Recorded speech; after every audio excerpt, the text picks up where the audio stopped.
오늘은 공감 능력을 키우려면이란 말씀으로 함께 은혜를 얻으려고 합니다.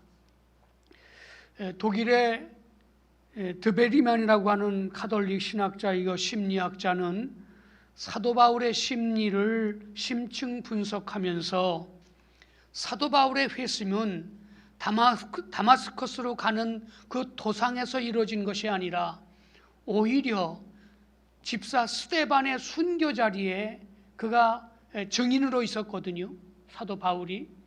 그래서 그때 그 스데반이 그 돌에 맞아서 얼굴은 만신창이가 몸은 만신창이가 되면서도 하늘을 우러러 전혀 요동없는, 증오하거나 미워하거나 저주하지 않는 평화로운 그 주님의 마음을 가지고 그가 순교하는 모습을 보면서 그때부터 바울은 무너지기 시작했을 것이다, 그렇게 해석을 하는데 저도 이 해석에 동의합니다.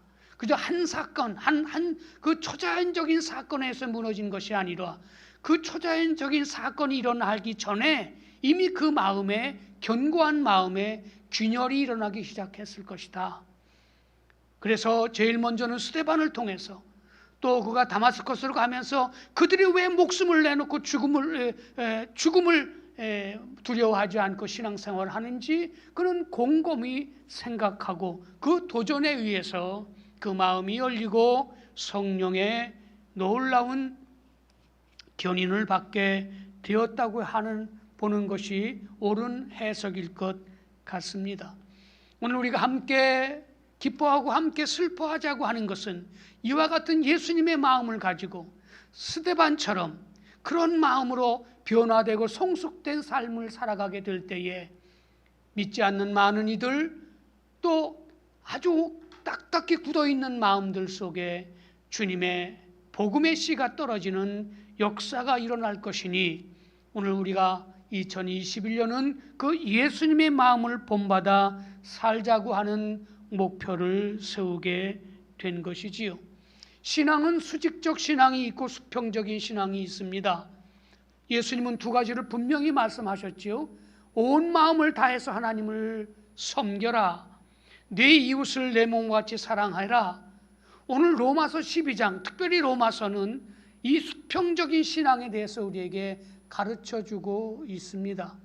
로마서 12장은 그리스도인들이 이 세상에서 어떻게 살아갈 것인가에 대해서 하나님은 사도 바울의 입을 통해서 말씀해 주고 있는 것이지요.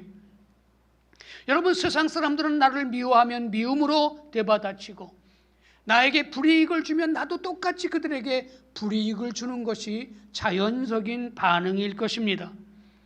그런데 오늘 예수님은 마태복음 5장 7절로부터 말씀하시기를 긍휼히 여기는 자는 하나님의 긍휼을 받는다고 말씀하시면서 긍휼한 마음, 그것이 오늘 우리가 풀어서 말한 것이 함께 기뻐하고 함께 슬퍼하는 마음입니다. 이 말을 좀 오늘의 언어로 말하면 공감 능력이라고 할 수 있지요. 상대방의 느낌, 감정, 사고들을 이해하고 간접적이라도 경험하고, 그리고 내 자신의 입장을 상대방에게 따뜻한 마음으로 전달하는 능력을 공감 능력이라고 하지요. 긍휼한 마음이라고 합니다. 화목의 태도를 갖는 것이라고 성경은 우리에게 말씀해 주고 있습니다. 긍휼히 여기는 자는 하나님의 긍휼히 여김을 받을 것이라고 하는 것은 영적인, 인격적인 선순환입니다. 예수님의 하나님의 긍휼한 마음을 마음에 가지면 그도 남을 향해서 긍휼한 마음, 자비로운 마음, 동정의 마음을 갖게 될 것입니다. 그러므로 이 마음은 또 긍휼한 마음을 가지고 그렇게 실천하며 살게 될 때에 하나님의 더 큰 은혜와 사랑을 얻게 될 줄 믿습니다. 그러면 이 긍휼한 마음, 공감 능력을 키워가려면 우리가 어떻게 해야 하는지에 대해서 사도 바울은 우리에게 아주 자세하게, 분명하게, 똑똑한 목소리로 말해주고 있습니다. 그 첫 번째가 16절 상반절에 있는 말씀입니다. 서로 한 마음이 되십시오. 한 마음을 가지라고 말해주고 있습니다. 여러분, 우리는 살아온 배경이나 환경이나 경험이나 지식이나 또 현재의 환경이 다릅니다. 그런데 우리가 어떻게 한 마음을 가질 수 있을까요? 오늘 이 말씀을 들으면서 우리가 진정한 의미에서 성도의 삶이라는 것은 한 마음을 갖는 것이라 그렇게 말씀해 주고 있습니다. 여러분이 한 마음을 갖지 아니하면 공동체 속에서 성숙의 길을 갈 수가 없고요, 스데반처럼 많은 사람들에게 충격을 주는 선한 영향력을 갖는 성도의 삶을 살아갈 수도 없는 것이지요. 빌립보서 2장에는 그 예수님의 마음, 그 낮아진 마음, 예수님의 그 성품에 대해서 설명하고 있는데요, 그래서 사도 바울은 뭐라고 했습니까? 너희는 이 마음을 품으라고 그리스도 예수의 마음이니, 이렇게 말하면서 우리가 지나온 환경과 경험과 지식이 다른데 한 마음이 될 수 있는 것은 예수님의 마음을 본받는 길밖에는 없다는 것이지요.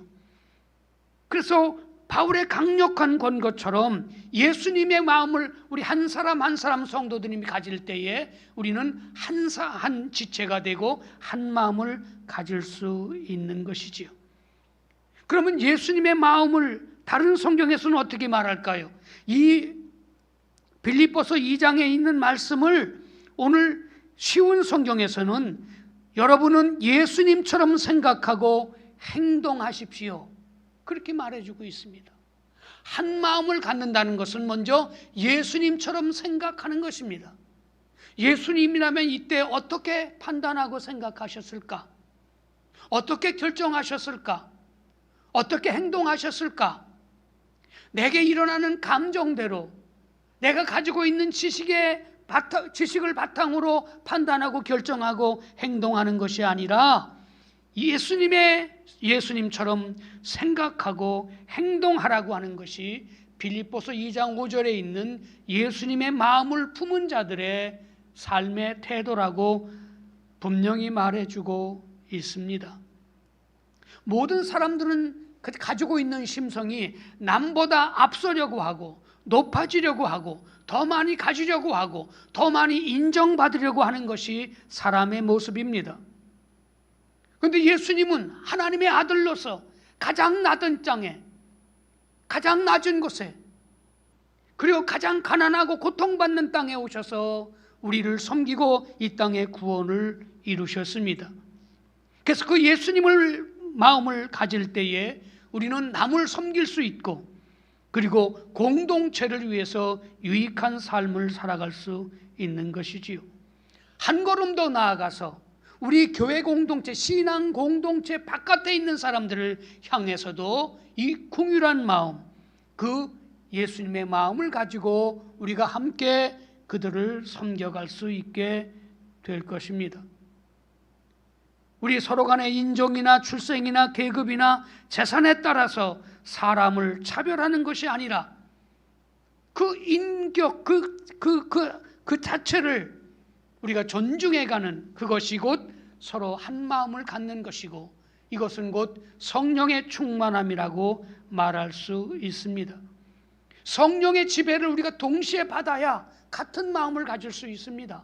같은 곳을 바라볼 수 있고 같이 걸어갈 수 있게 될 것입니다.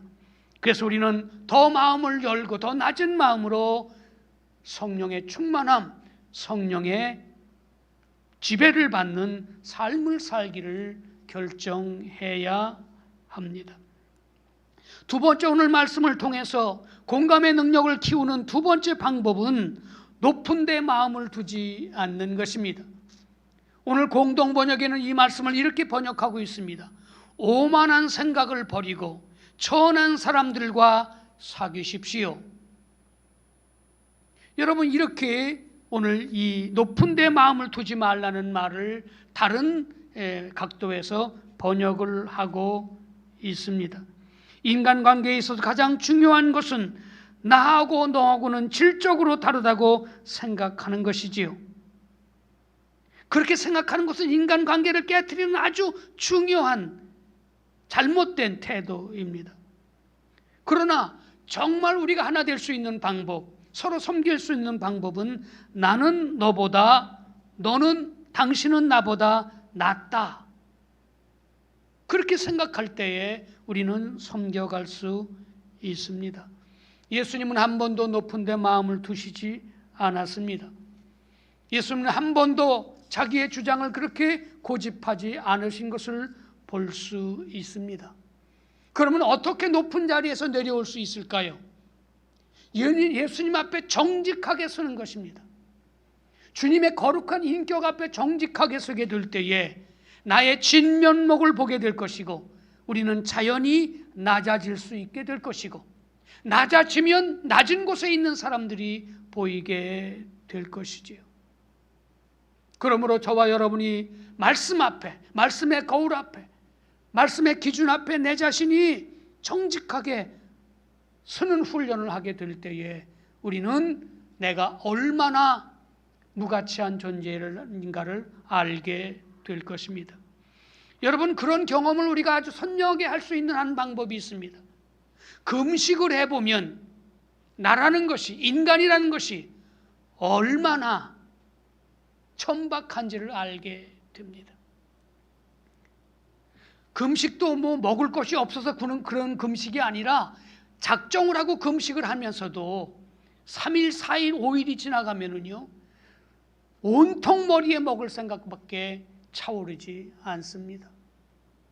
아니, 내가 이렇게 하나님의 은혜를 받자고 금식을 작정하고 기도하는데 왜 이렇게 아주 천박한 유혹이 찾아올까를 생각하면서 우리가 얼마나 주님의 은혜가 없으면 무가치한 것을 한 것인가를 알게 됩니다. 그 낮은 데 처하는 마음을 겸손이라고 하지요. 겸손한 마음을 갖는 것, 그것이야말로 하나님의, 우리가 함께 기뻐하고 함께 슬퍼할 수 있는 공감의 능력이라고 할 수 있습니다. 세 번째 우리에게 주시는 말씀은 무엇입니까? 오늘 로마서 12장 16절 하반절에 있는 말씀은 그리고 잘난 체 하지 마십시오. 이렇게 공동 번역은 번역하고 있습니다. 이 스스로 지혜로운 척 하지 말라고 하는 것은 내 눈으로 너를 지혜롭다고 말하지 말라는 것입니다. 보지 말라는 것입니다. 자신에게 너무 많은 점수를 주지 말라는 것입니다. 저 사람보다는 내가 이런 면에서 더 나아 하면서 그렇게 비교하면서 스스로 높아지지 말라는 것이지요. 여러분, 로마서는 사도 바울이 고린도에서 기술했습니다. 고린도에서 기록했습니다.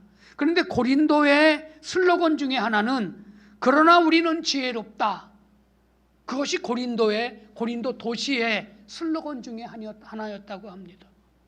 고린도 사람들은 그 여러 민족들, 그 도시들을 바라보면서, 이때는 거의 도시국가 비슷했잖아요. 그 도시의 슬로건 중에 하나가 그러나 우리는 지혜롭다.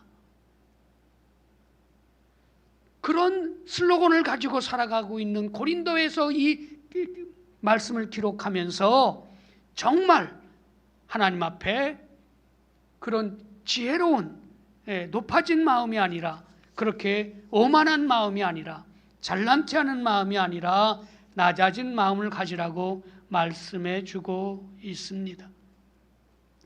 여러분, 겸손의 성자인 어거스틴은 겸손을 늘 강조하신 분입니다. 천사를 마귀로 만드는 것은 교만이며 인간을 천사로 만드는 것은 겸손이라고 했습니다. 하나님은 낮은 자에게, 겸손한 자에게 은혜를 주십니다. 여러분, 여기 지혜란 말은 사려 깊은 행동이나 분별력을 말하는데, 내가 그렇게 생각하면 주님 앞에서도 낮아지지 않고 공동체 속에서도 낮아지지 않고 사람과 사람 사이에서도 낮아지지 않습니다. 그러면 함께 울 수도, 함께 기뻐할 수도 없게 되는 것이지요. 우리는 2021년도에 큰 은혜를 받기를 원합니다. 우리 교회 공동체 안에 하나님의 놀라운 은혜가 넘치기를 바랍니다. 그러려면 우리 교회가 더 낮아지고 우리 성도님들이 더 겸손한 낮은 자리로 나아가야 될 줄 믿습니다. 그것이 세 번째 우리에게 주시는 주님의 귀한 도전의 말씀이지요. 네 번째는 17절에 있는 말씀입니다. 아무에게도 악을 악으로 갚지 말고 모든 사람이 다 좋게 여기는 일을 하도록 하십시오라고 쉽게 번역한 말씀도 있습니다. 아무에게도 악을 악으로 갚지 말고 모든 사람 앞에서 선한 일을 도모하라. 여기 선한 일을 도모하라 하는 말은 애쓰라는 말입니다. 선한 일을 하기 위해서 자동적으로 안 되니까 애쓰는 성도가 되라고 합니다. 여러분, 세상이 악합니다. 얼마나 악한지 모릅니다. 이런 말씀을 드리기는 죄송하지만 이번에 그 어린아이를 죽음에 이르게 한 그 가정의 두 사람 다 크리스찬입니다. 목회자의 자녀였습니다. 그 아이를 들으면서 많은 분들이 눈물을 흘립니다. 어떻게 어릴 때부터 교회 신앙생활을 했으면서 그 아이를 그렇게 모질게 짓밟았을까? 도대체 그 마음에 예수님의 흔적이라는 게 조금이라도 있었던 것일까? 어떻게 어릴 때부터 그런 가정에서 자라난 목회자의 세상에서 자라나고 그래서 결혼을 한 가정이 그런 모질고 짐승들도 하기 어려운 일을 했을까? 왜 그 악을 배웠을까? 악한 세상에 살면서 미워하면서 배우는 거지요. 오늘 정말 공감 능력을 키우기 위해서 우리에게 일어나는 생각이 다 하나님의 생각이 아닙니다. 내 마음에 일어나는 감정이 다 하나님이 주신 감정이 아닌 것 같습니다. 그때마다 주 앞에 엎드리면 주님이 주님의 선한 마음을 주십니다. 그 마음대로 살기를 도모하라. 애써야 된다는 거지요. 그렇게 될 때까지, 사랑의 마음이 올 때까지, 섬김의 마음이 올 때까지, 좋은 말을 할 때까지, 그렇게 되면 그때 하겠지. 그렇게 하는 게 아니라 바울은 유난히 여기서 도모하라 라는 말을 사용했습니다. 악한 세상에 살다가 한순간 그렇게 악에 사로잡혀서 모질고 용서받지 못할 일을 하게 됩니다. 여러분, 우리가 선한 일을 생각합니다. 선하게 살기를 원합니다. 우리 가정이 그런 가정이 되기를 원합니다. 우리의 자녀들이 그런 자녀들이 되기를 원합니다. 우리의 교회가 그런 교회가 되기를 원합니다. 그러면 예수님의 마음으로 판단하고 애써야 합니다. 아니야, 이건 아니야. 그래서 내 마음에 일어나는 잘못된 생각들을 버리고 그런 감정을 억누르고 선한 의지대로 한 걸음 한 걸음 땀 흘리며 나아가야 할 줄 믿습니다. 성경에 있는 말씀을 다시 한번 찾아봐도 이 프로노에오라는 말은 관심을 가지고 애쓴다는 뜻이 분명합니다. 번역만 그렇게 한 것이 아니라 본래 언어가 그렇게 되어져 있습니다. 오늘 하나님의 은혜와 사랑 속에서 네 번째 우리에게 주신 말씀은 우리 마음속에 있는 선한 의지, 선한 감정, 선한 태도, 그것이 나의 것이 되도록 애써가는 삶을 살아가야 될 줄 믿습니다. 그리고 한 걸음 더 나아가서 모든 사람과 더불어 화목하라고 말씀해 주고 있습니다. 공동번역에는 여러분의 힘으로 되는 일이라면 모든 사람과 평화롭게 지내십시오. 여기에는 단서 도항을 두었습니다. 왜냐하면 남을 내가 어떻게 할 수 없기 때문에, 내가 애쓴다고 반드시 그렇게 되는 것은 아니기 때문에 그 결과를 책임지려고 하지 말고 그 과정을 중요하게 여기라는 것이지요. 내가 이렇게 말하고 행동하고 했었다고 해서 그 사람이 바뀌거나 또는 그 사람의 태도가 바뀌거나 공동체의 변화가 있을지 없을지는 그것은 우리가 장담하기 어렵지만 그 과정을 우리가 귀하게 여기고 살아가라고 말씀해 주고 있습니다. 내 자신도 내 마음대로 못 바꾸는데 우리가 어떻게 다른 사람을 완전히 바꿀 수 있고 거기에 대한 책임을 질 수 있을까? 그런 생각이 분명하지요. 여러분과 제가 오늘 이 과정 속에서 그렇게 살아가는 것, 살려고 애써가는 그런 태도가 필요하다는 것입니다. 예수님의 말씀을 들어보면 그렇지요. 몇 번 용서해 줘야 합니까? 7번까지만 더 시도하다가 말을까요? 제자들의 질문에 예수님은 아니다. 내가 할 수 있는 한 계속해라. 그것을 70번씩 70번이라도 하라는 말씀이지요. 나의 마음, 나의 의지, 나의 선의를 그들이 모욕해도 우리는 평화를 위해서 나가야 한다고 말씀해 주고 있습니다. 골로새 3장 15절에는 이렇게 말씀해 주고 있습니다. 그리스도의 평화가 여러분의 마음을 다스리게 되기를 바랍니다. 그러려고 여러분은 부르심을 받아 한 몸이 된 것입니다. 항상 감사하는 마음으로 사십시오. 여러분과 저는 그런 역사적인 책무, 시대적 소명 속에서 부름을 받았습니다. 이 거룩한 행진은 계속해 갑니다. 이 소명을 감당하고 그 평화의 통로, 그 평화를 만드는 피스메이커가 되기 위해서 오늘 우리는 우리의 삶에 투자가 있어야 합니다. 여러분, 이 사도 바울의 권면은 쉽지 않은 권면입니다. 그러나 오늘 다시 한번 도모하라 이 말씀을 깊이 생각하면서 하나님의 뜻대로 살아가는 공감의 능력, 궁일한 마음을 키워가는 한 해가 되기를 바랍니다. 이제 여러분에게 우리가 삶 속에서 어떻게 적용해 갈 것인가 몇 가지를 제안하려고 합니다. 제일 먼저 관계 회복을 위해서 몇 가지 제안이 있는데 첫째, 먼저 기도하라입니다. 왜냐하면 우리 마음에는 궁일한 마음이 없습니다. 우리 마음은 선한 마음보다 경쟁하고 시기하고 미움의 마음이 더 자연스러운지도 모르겠습니다.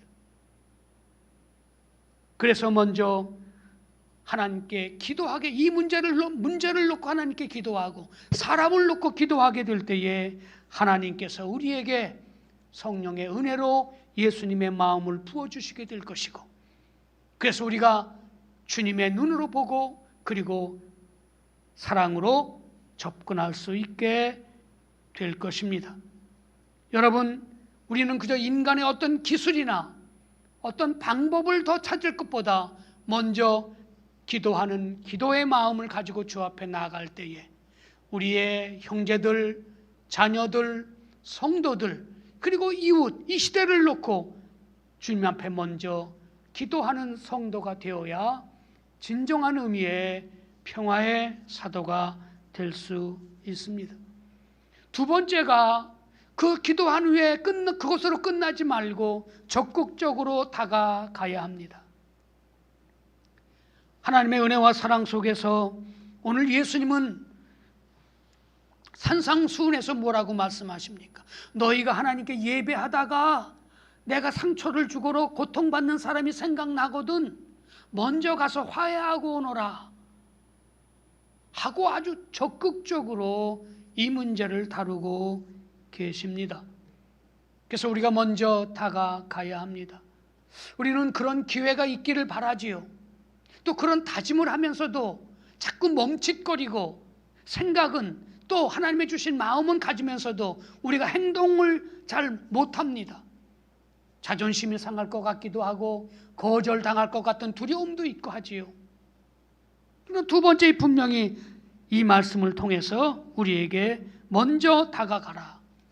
기회를 놓치지 말라고 권고합니다. 세 번째가 듣고 공감하라. 경청이지요.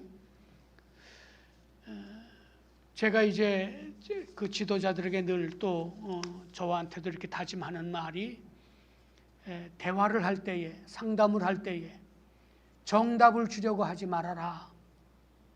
그냥 들어주는 것만으로도 그 말하는 사람들에게 치유가 일어난다. 그래서 먼저 듣고 공감하라는 것이지. 많은 사람들이 다 그 정답을 주려고 하고 해결책을 제시하려고 합니다. 그래서 사람들이 다가오지 않고 가까이 오지 않으려고 하는 것이지요. 세 번째 제안은 듣고 공감하라는 것이지요. 오늘 그 귀를 더 기울이고, 그리고 그 사람이 왜 그런 서실에 처해 있는지 경청하는 그런 마음을 가지라고 말해주고 있습니다. 네 번째가 나의 잘못을 인정하라 하는 것이지요. 여러분, 우리가 살면서 완전한 타인이 있을까요? 자녀의 모습을 볼 때 내 모습이 보입니다. 제가 어느 데 살아가다 거울 앞에 딱 섰는데 제 아버지 모습이 보였습니다. 섬찟 놀랐어요. 그래서 그 관계 속에서 나의 책임이나 잘못이 있다는 사실을 인정하는 것, 그것이 한 마음 한 뜻으로 살아갈 수 있는 네 번째 방법이라는 것이지요. 여러분, 사람은 대개 나에게는 관대하고 남에게는 아주 냉정하지요. 그래야 살기 편하니까 그렇게 삽니다. 나에게는 얼마나 관대한지 모릅니다. 나는 그래서 이렇게밖에 또 이런 생각이나 행동을 할 수밖에 없어 하면서 다른 사람에게는 아주 세밀한 잣대를 들여대지요. 관계 회복을 위해서는 나의 실수나 나의 허물을 인정하는 것으로부터 시작을 합니다. 여러분, 부부 생활 하시는 분들은 이 말씀이 무슨 뜻인지 아실 것입니다. 내 부끄러움을 감추기 위해서 상대편의 허물이나 잘못과 실수를 드러냅니다. 그리고 끝까지 자기는 옳다고 주장하면 거기서부터 싸움이 일어나고 관계가 멀어지고 씻을 수 없는 고통들을 갖게 되는 것이지요. 그래서 그 갈등의 원인을 제공한 정도의 얼마가는 또 많은 부분은 나에게 있다. 이 아내가 이렇게 행동하고 말하는 것 중에 책임은 나에게 있다. 자녀들이 그렇게 하는 것은 나에게 있다. 반대로 똑같이 자녀들도 그렇게 생각하고 교회 안에서 그렇게 생각하면 우리는 서로를 보듬어 안을 수 있게 될 것입니다. 이 몇 가지 방법이 아주 많은 내용들이 담겨져 있지만은 우리는 이렇게 간략하게 생각합니다. 다섯 번째가 사람보다 문제에 초점을 맞추라는 것이죠. 여러분, 어떤 아픈 사람이 다리를 접니다. 왜 너는 쩔뚝거려? 그것은 공동체를 이루는 태도가 아닙니다. 왜 사람은 저렇게 할까? 영국 속담에 그런 말이 있죠. 그 사람을 판단하려면 그 사람의 남학신을 신고 적어도 10리는 걸어봐야 한다고. 옛날에 남학신을 이렇게 나무에다가 하니까 못이 뛰어나오니까요. 아프니까 이게 자꾸 쩔뚝거리거든요. 그러니까 그 사람을 비난하지 말고 그 사람의 신발을 신고 좀 걸어봐라. 사람에게 초점을 맞추지 말고 문제에 초점을 맞추면 함께 공감하고 함께 관계가 회복될 수 있다는 것이지요. 사랑하는 성도 여러분, 더 많은 방법이 있겠지요. 그러나 이렇게 하나님의 말씀 앞에서 공감의 능력을 키우고 긍휼한 마음을 가지고 살면서 예수님의 편지가 되고 예수님의 전도지가 되고 그리고 예수님의 온전한 그 향기가 되려면 우리가 몇 가지 대가 지불이 필요할 것입니다. 말만, 생각만 가지고는 안 될 것이고 상대방에 내려가서 그 눈을 맞추며 살아갈 때 여러 가지 어려움이 있을 것입니다. 여러분, 우리가 하는 행동이 모든 사람이 또 그 사람이 동의해 줄 것을 기다리지 맙시다. 그러면 아무것도 행동할 수 없습니다. 내가 이렇게 행동하면 저 사람은 나의 의도와는 다르게 행동했다고 하면 곧 멈추어 버리고 마는 것이지요. 그런 비현실적인 기대를 버리고 하나님의 은혜와 사랑 속에서 우리에게 맡겨진, 우리에게 깨닫게 하신, 또 우리에 찾아오셔서 나를 움직이게 하시는 그 말씀을 따라서 행동하여야 될 줄로 믿습니다. 이제 우리가 성공적인 인간관계를 맺고 삶 속에서 주님을 온전히 모시고 살아가야 합니다.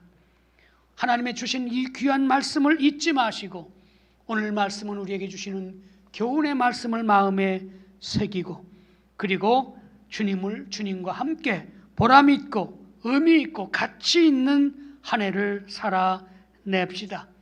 우리 주님이 계신 곳은 가장 낮은 자리였고 그래서 그분은 가장 높은 자리에 지금 좌정하여 계시다면 주님을 배우고 주님을 따라 살아가는 주의 백성들 되시기를, 우리 동부 신앙 공동체 모든 성도들이 되시기를 주의 이름으로 축원합니다.